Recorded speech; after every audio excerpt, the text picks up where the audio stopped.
పరమగీతము 7వ అధ్యాయము 13వ వచనం. పుత్రదాత వృక్షము సువాసననిచ్చుచున్నది. పుత్రుడు, పరమ పుత్రుడు. అలాగైతే 100 సంవత్సరముల ఈడులో దేవుడు అబ్రహామునకు ఇస్సాకును అనుగ్రహించాడు. ఇస్సాకు అనగా నవ్వు. కనుక వారి మోడుబారిన జీవితాన్ని అద్భుతంగా, ఆశ్చర్యకరంగా, నిండు వృద్ధాప్యములో అనగా 100 సంవత్సరాలప్పుడు దేవుడు ఇస్సాకునిచ్చాడు. 90 ఏండ్ల శారా, 100 సంవత్సరాల అబ్రహాం. అలాగైతే ఇస్సాకును దేవుడు అనుగ్రహించాడు. కనుక ఆయన జీవదాత, ఆయనే పుత్రదాత కూడా దేవుడే. సువార్త 16వ అధ్యాయము 15వ వచనం. యేసు ప్రభు ఆయన శిలువ శ్రమలు పొంది సమాధి చేయబడి ఆయన లేచి శిష్యులకు కనబడి, అంతేకాదు 7 దయ్యములను వెళ్ళగొట్టిన మగ్దలేనే మరియకు కూడా ఆయన కనబడ్డాడు. ఆ తదుపరి శిష్యులకు సువార్తను ప్రకటన చేయమని ఆయన లేచాడు అని ముందుగా గలిలీలో ఆయన కనబడతాడు అని ముందుగా ఈ వార్త చెప్పమని మరియకు కనబడిన యెహోషువ గ్రంథము 24వ అధ్యాయము 15వ వచనం. యెహోవాను సేవించడం మీ దృష్టికి ఈడని తోచిన ఎడల మీరు ఎవరిని సేవించెదరో? నది అద్దరిని మీ పితరులు సేవించిన దేవతలను సేవించెదరో? అమోరీల దేశమును మీరు నివసించుచున్నారే, వారి దేవతలను సేవించెదరో? నేడు మీరు కోరుకొనుడి.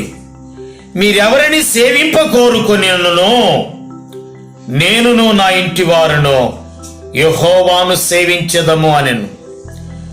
మీరెవరిని సేవింప కోరుకొనినను నేనును నా ఇంటి వారును యెహోవాను సేవించెదము అనెను. నేనును నా ఇంటి వారు అనగా నిర్గమాకాండం 12వ అధ్యాయం.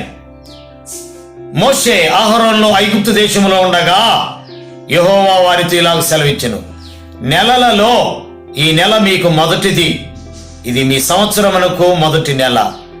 మీరు ఇశ్రాయేలు సర్వ సమాజంతో ఈ నెల 10వ నాడు వారు తమ తమ కుటుంబాల లెక్క చొప్పున ఒక్కొక్కడు గొర్రె పిల్లనైనను మేక పిల్లనైనను అనగా ప్రతి ఇంటికి ఒక గొర్రె పిల్లనైనను ఒక మేక పిల్లనైనను తీసుకొనవలెను. ఎందుకు అనగా ఆ గొర్రె పిల్ల, ఏడాది గొర్రె పిల్ల, అది మగదై ఉండవలెను, అది మచ్చలేనిదై ఉండవలెను. అనగా ప్రతి ఇంటికి ఒక గొర్రె పిల్ల ఒక మేక పిల్ల తీసుకొనవలెను. ఈ గొర్రె పిల్ల గాని ఈ మేక పిల్ల గాని ప్రత్యక్ష గుడారానికి తీసుకొని వచ్చినప్పుడు యాజకుడు వాని నిమిత్తమై దాని మీద చేతులుంచి వధించుట ద్వారా ఆ పాపము ప్రాయశ్చిత్తానికై ఆ గొర్రె పిల్ల రక్తము చిందిస్తా ఉంది. ఆ ఇంటి ద్వారబంధం మీద ఆ రక్తపు ఛాయ, ఆ యొక్క రక్తపు ఛాయ ఉండటం ద్వారా ఆ ఇంటిలో వాళ్ళందరికీ కూడా రక్షణ, ప్రొటెక్షన్.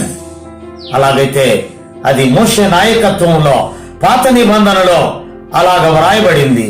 నూతన నిబంధనలో మన ప్రభు అయిన యేసుక్రీస్తు వారు, ఆయన గురించి హెబ్రీయులకు రాసిన గ్రంథకర్త పౌలు గారు ఎట్ల యొక్కయు కోడెల యొక్కయు మేకల యొక్క రక్తం కాదు, క్రీస్తు రక్తం.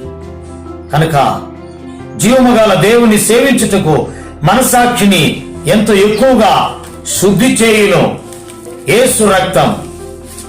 కనుక యేసు రక్తం మన పాపములను మనం ఒప్పుకునే ఎడల నమ్మదగిన వాడు నీతిమంతుడు సమస్త దుర్నీతి నుండి మనలను పవిత్రులుగా చేయునని.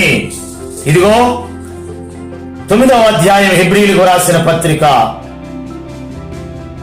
12వ వచనం, మేకల యొక్కయు కోడల యొక్కయు రక్తంతో కాక తన స్వరక్తముతో ఒక్కసారి పరిశుద్ధ స్థలములో ప్రవేశించెను. అయితే 14వ వచనం, నిత్యుడగు ఆత్మ ద్వారా తను తాను దేవునికి నిర్దోషినిగా అర్పించుకొనిన క్రీస్తు యొక్క రక్తం మీ జీవ క్రియలను విడిచి జీవము గల దేవుని సేవించుటకు మీ మనస్సాక్షిని ఎంతో ఎక్కువగా శుద్ధి చేయును. అలాగైతే మరి ఇల్లు నేనును నా ఇంటి వారును మీ మనస్సాక్షిని ఎంతో ఎక్కువగా శుద్ధి చేయును. అలాగైతే క్రీస్తునందు ప్రియమైన దేవుని బిడ్డలారా,